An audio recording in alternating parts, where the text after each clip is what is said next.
What's going on, guys? It's Mike and Steve Sheppard from Skill of Strength.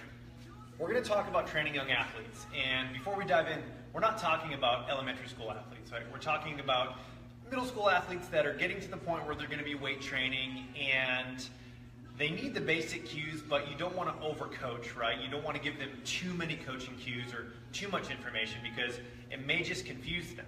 So we're going to give you some very, very simple tips on how to hopefully get these younger athletes to understand the positions and the postures a little bit more quickly. Now, before you dive into this stuff, right, hopefully if you are training younger athletes, elementary school, they need basic play stuff, right? They need obstacle courses. They need to crawl, jump, roll, land. They need the basics, the stuff that, we learned when we were at recess. A perfect example of who's doing that sort of thing is Jeremy Fritsch. That guy's an absolute stud when it comes to working with younger athletes. So if you want inspiration and you want a go-to source for how to work with younger athletes, Jeremy Fritsch is the man. Wouldn't you agree? Yep, totally agree. Yeah, we pretty much just rip him off, to be brutally honest, at this point. But when it comes to those middle school athletes and those younger athletes, we need to get creative with ways to get them to move better. So we're going to go over some simple postures and some simple exercises, if you will,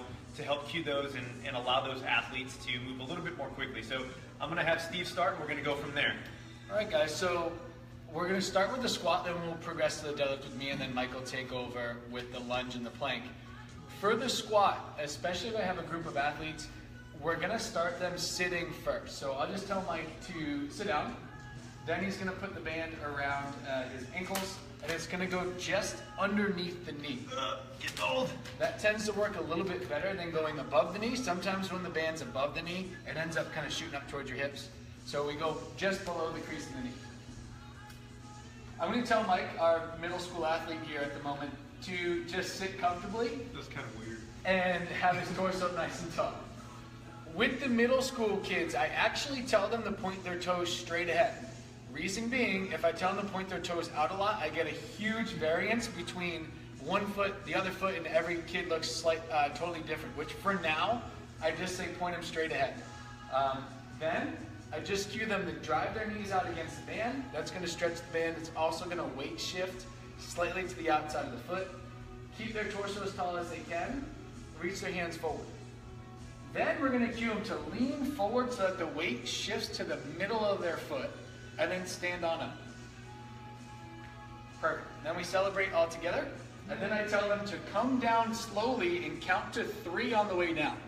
Instead of just having them sit down, if I give them 3 seconds to lower, they have to control how their weight distributes on their feet, which is a really good thing. So I'm just going to cue Mike. I want to be able to read your t-shirt the entire time, count to 3 on the way down, and just reverse the way that you came up. Go ahead. Once you get down there, just relax. Perfect.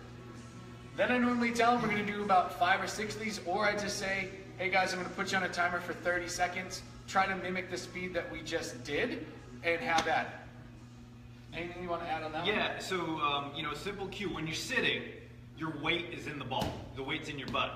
We want to say, get the weight out of your butt and into your feet. And that's sometimes that little simple cue that you need. So, again, very simple. We're not talking about, we're not overcoaching, right? We're not doing crazy stuff here. We're just trying to get the basics, but we are starting from the bottom up. So, simple stuff on the squat. Yeah. And as they go up and down, their feet might actually turn out to a position that we might coach an adult to start.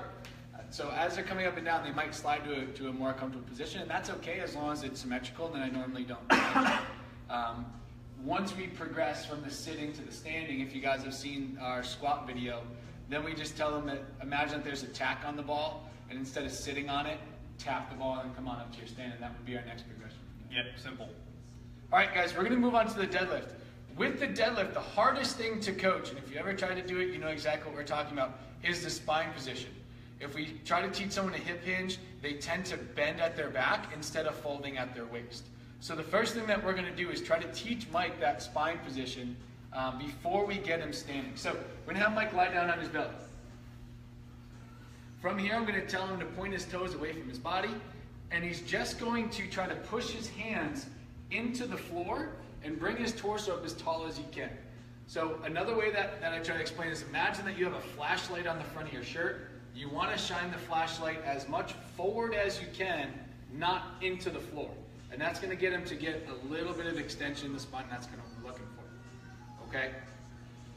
From here, we're going to have him get down onto all fours, so his hands and knees into what we call a table position. Okay? With this one, we're going to have him explore as much extension as he can and as much flexion as he can. So we say round your back like a cat, and then arch your back like a camel. Now we try to make sure that the kids aren't letting anything else move. So we say keep your arms completely still and keep your legs completely still.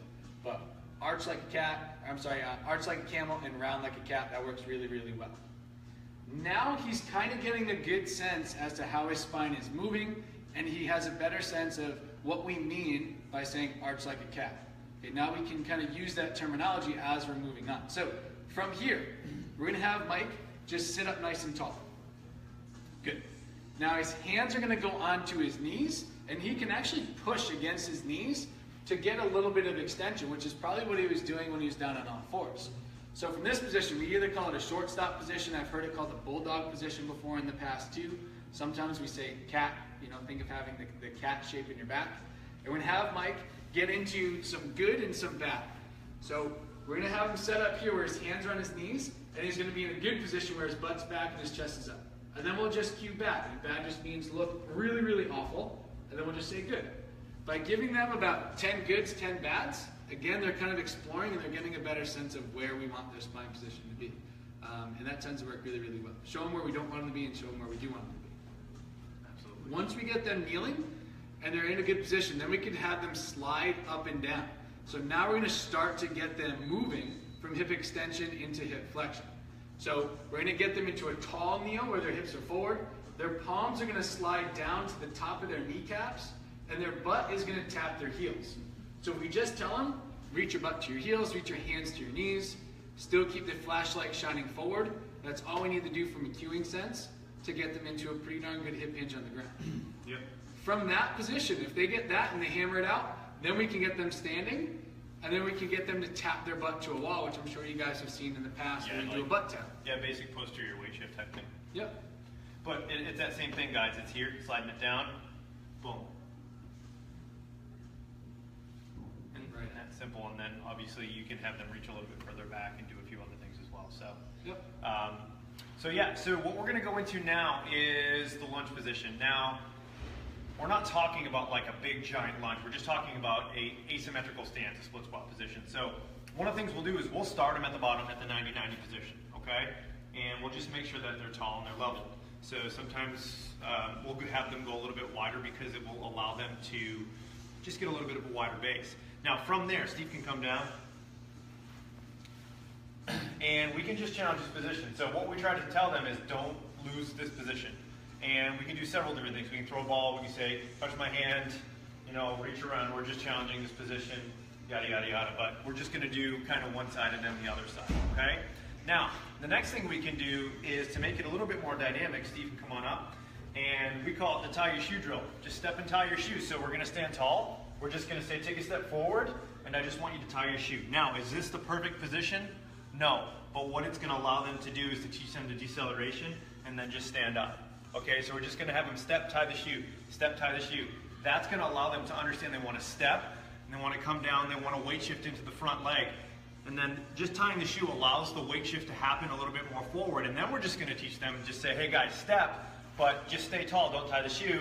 And then boom, we've got them there, and vice versa, okay? So you can use that same cueing on a reverse lunge as well. You can say, all right, now I want you to stand tall, I want you to step backwards, and I just want you to tie your shoe, okay? It is a little bit more of a hingy style lunge, but again, the lower body patterning is there. So that's another way to look at the lunge pattern. And lastly, we're going to talk about the plank. And Steve talked about that table position, that all four position, the quadruped position. We're gonna take people through the plank position right from there. So let's get you on all fours. And again, arching around, arching around, arching around. Now, one of the things we tend to see in any type of planks with younger kids is they tend to arch too much, right?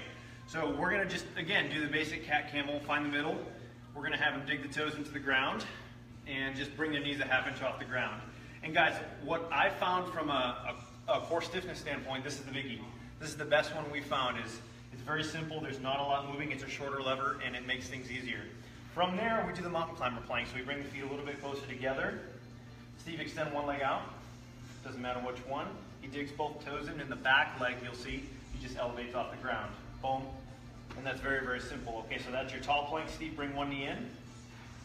So he's got the mountain climber plank, which he's got one knee up and one knee down. So we've got one hip in flexion and one in extension. So guys, those are some very, very simple drills, thanks buddy, that you guys can incorporate with younger athletes. Is it perfect? No, but it allows you to start implementing patterns, and that's really what we're looking for. Anything? No, I think one of the biggest issues with the lunge is when people bring their shoulders too far back, and like you nailed it with the weight shift forward.